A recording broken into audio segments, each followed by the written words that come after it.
Hello, a good day to everyone. I'm Dr. Asmat, which is our lecturer for Animal Production Technology. And today we are going to talk about the principle of animal production in Malaysia. First of all, let's introduce ourselves. Me, I'm Kang, and my friends, which is Muhammad Alif Haikal. In this video, we are going to go through ruminant production, after that non-ruminant production, and then comes to improvisation and suggestion to the respective production.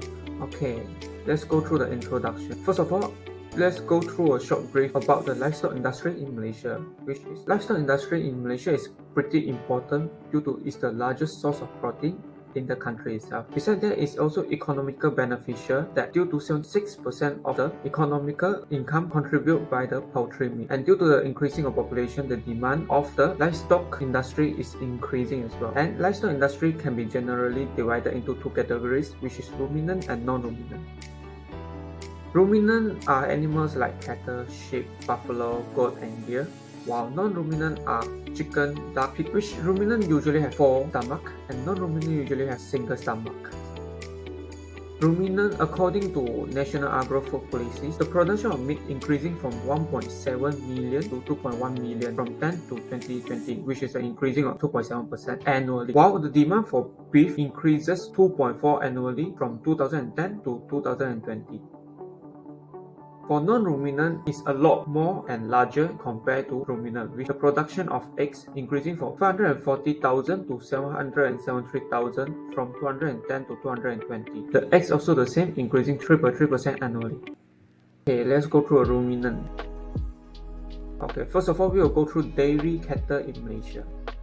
One of the principles of dairy cattle, which is a housing, is pretty important that Malaysia is 60% self-sufficient in the fresh dairy milk production, which is definitely insufficient. And this is due to huge manufacturer like farm fresh utilizing intensive system due to the large number of dairy cattle. And intensive system are systems that are fully confined within a building, that are fully aerated. However, the small-scale farmer utilizing semi-intensive system due to the cost training and more flexible outcomes. Okay, this is the dairy cow nutrition. From the dairy cow nutrition, we can see that high quality forages and grains definitely aids in milk production. Besides that, the addition of fats and rumen undegraded protein, which also able to aid in the production of milk. During the lactating period of dairy cattle, it's important that acid neutral detergent need to be at least 18% and 28% of dry matter ration, which the fats shouldn't go below 7%, and the vitamin and minerals is required. And this is very important that during lactating period, averagely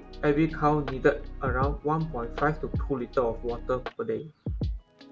And reproduction and breeding. In Malaysia, we have two types of breeding dairy cattle, which is Sahiwal Friesian and Jersey Friesian, which both of them serve different functions. Sahiwal Friesian have higher resistance to heat and tick. Jersey Friesian, on the other hand, able to provide more quality milks as well as in higher yield. And these are several health diseases which often happen in dairy cattle, such as TB, foot and mouth disease, endometriosis, and matrix. These diseases are relatively more vulnerable towards hot and humid weather dairy cattle, due to dairy cattle are not susceptible to hot weather as well as humid weather. So the solution for all these diseases are quarantine them and monitor with a report illness, as well as maintaining the sanitation of the livestock. Then we will go to product and byproduct of dairy cattle, which we can see here. The dairy product cattle are such as milk production, and byproduct are meat and etc. Next, we will go through on waste management of dairy cattle. So from the picture here, we are able to view the landscape of the waste management in dairy cattle. So there are more efficient modern ways that are adapted in Malaysia to produce much more efficient waste management system. And then farm waste in dairy cattle can be separated into two, which is solid and slurry, which eventually go through composting to utilize in soil and land in agriculture. There are various of composting ways such as anaerobic digestion, vermicomposting, biogas production, and etc. So from here we can view the data analysis, which the production of milk eventually decreasing throughout the years. This is due to Malaysia have lesser huge commercial farms such as farm fresh company which produce dairy product, and the supply is limited due to the hot weather, which make the dairy cattle much more susceptible to disease. From an issue and challenge, we definitely can see that due to Malaysia have a lot of sub and small scale farmer, there are lack of skills and training, and we have lower breed performance and adaptability compared to overseas, as well as poor dairy farm management for small scale farmer. Besides that, the high input and feed costs also cause a huge issue and huge challenge towards the farmer, especially small scale farmer, due to Malaysia do not have comparative advantage to think. The solution and improvisation we can take are definitely investing in increasing qualities of forage. Besides that, training farmers also can ace the challenges and problems with the program of nutrition needs. Besides that, investment also can be taken to improvise the dairy sectors in Malaysia. Next, we will go through a non-ruminant. From here, non-ruminant we will mainly focus on chicken. For broiler chicken, the housing is 60% constructed via intensive system and is fully confined with a building that are fully aerated, which made from wood, including the floor and movable structure to maintain the heat inside the housing area. In nutrition, there are two types of stages feeds that require for poultry, such as starter and grower, which starter usually applies on the first 2 weeks of chicks, which should be totally organic, and grower feeds on the other hand, which start on the 3rd week and onwards. It can be either organic or non-organic. However, the protein level of this feed should be around 18% to ensure the protein supplement. And there are a thumb rule for broiler chicken feeds, which respectively serve amount of feeds required for the broiler chicken during each growing phase. These are certain breeds that are famous in Malaysia, such as Cobs and Ross. Ross typically mature at 147 to 154 days.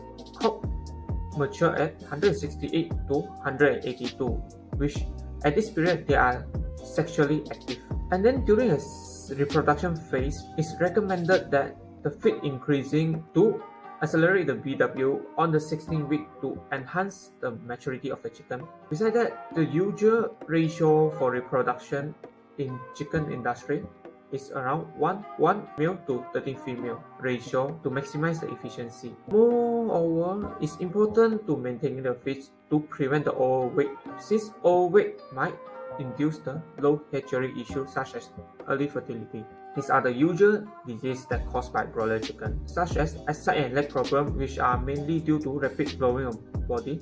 Aside usually due to the rapid pumping blood into heart, causing a heart failure, while leg problems are due to the weight of the chicken growing too quickly. And there are also sudden death symptoms, which due to instant heart attack, and there's no precursor for sudden death symptoms. So from the solution, definitely a well-ventilated housing able to aid this problem. Due to dust and high ammonia level, able to increase the aside in the broiler flocks. And it's important to slow down the breakneck pace of growth to ensure the chicken grow in a healthy condition, especially during the first 3 weeks. However, for sudden death symptoms, it doesn't have any solution, but it usually happens during the stage of 2 to 4 weeks only. For product and byproduct for chicken, the product of chicken is definitely the meat, which is the carcass of the chicken, which are intended for human consumption. And a broiler chicken, usually young chicken below 8 weeks of age, which weigh around 1.5 to 2 kilograms body with a soft and tender meats, which the byproduct are the heart, liver, blood, intestine, mainly the organ of the chicken, which is not intended for human consumption, due to the potential source of risk towards the animal and human health. Therefore, a treatment are usually run by these products before it becomes the feeds for animals. And there are 3 types of waste management in broiler chicken, which is poultry manure, DAF sludge, and compost. These 3 types of modern waste serve different functions, such as poultry manure eventually settle down the poultry litter in one organic fertilizer to aid the improvement of soil fertility and enhance the development of roots in agriculture. DAF sludge, on the other hand, is mainly meant by the management of dissolved air flotation, which mainly dewatering and filter the sludge to remove suspended solid, fats, oils, as well as grease from the wastewater. Compost, on the other hand, are similar to poultry manure, but compost are mainly used on dead bird and chicken. Due to the richness of nitrogen content in dead carcass, it is able to facilitate quick, effective decomposition in composting. After that, we will go through a layer chicken. And then we can see here, layer poultry is one of the largest industry in Malaysia, which mainly provided by special hens which needed to be raised from young. And layer chicken compared to broiler chicken able to be raised for long term due to they continuously laying eggs from 20 plus weeks to 78 weeks of age.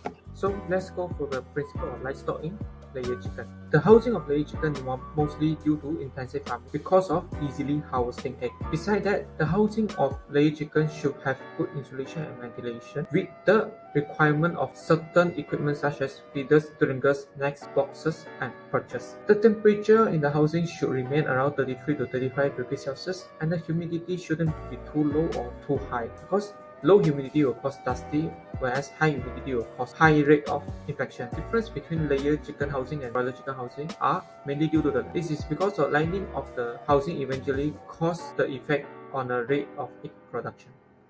Nutrition in layer chicken also slightly different from broiler chicken. We have 3 types of feeds, which is a starter, grower, and layer. For starter, usually for the first 6 weeks of the chicks and should be 100% organic feeds. And grower feeds should start around week 7 to week 15, which should also be organic grower feeds as well, but with the requirement of at least 18% of the protein contained in the grower feeds. On the other hand, layer feeds is utilized on week 16 and above, which layer feed should have approximately 60% to 70% of protein content feeds. However, it can be either organic or non-organic feeds.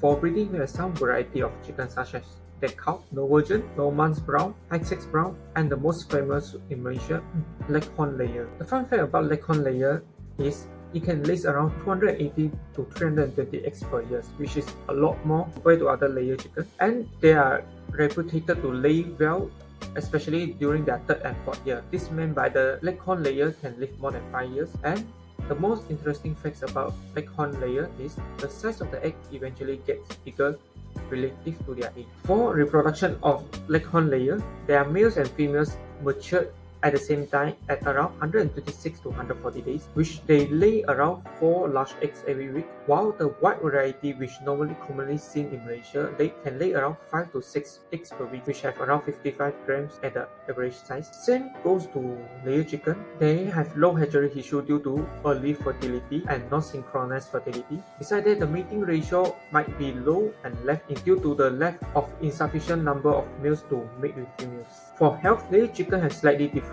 disease compared to broiler chicken, which are mainly caused by bacteria and virus, such as fall cholera is caused by Pasteurella maltosida, which affects the joint of the chicken itself, which causes infection and eye hygiene, and is normally observed through loss of appetite and diarrhea. Avian influenza caused by virus of A. automysoviruses, which is deadly and highly contagious. It has the symptom of diarrhea, nasal discharge, and edema. For the next disease is Salmonellosis, which is a bacteria disease that caused by septicemia and enteritis in young chickens, which causes diarrhea, closed eye, and loss of appetite. However, Salmonellosis eventually have relatively lower death rate compared to other diseases. There are solutions for this kind of diseases such as maintaining hygiene inside the housing, quarantine the infected layer chicken, prepare food and vinegar diet for outcomers and handlers to prevent cross-contamination, and boosting their immunity via different variety and feeds and supplement as well as additives. For layer chicken product is mainly constructed by eggs, which an average eggs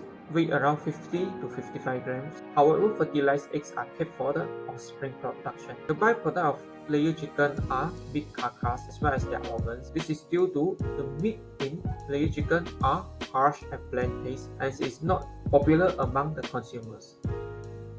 For waste management is mostly similar with broiler chicken, which have poultry manure, DAF sludge, and compost to manage the respective waste of poultry litter, waste effluents, and dead carcass.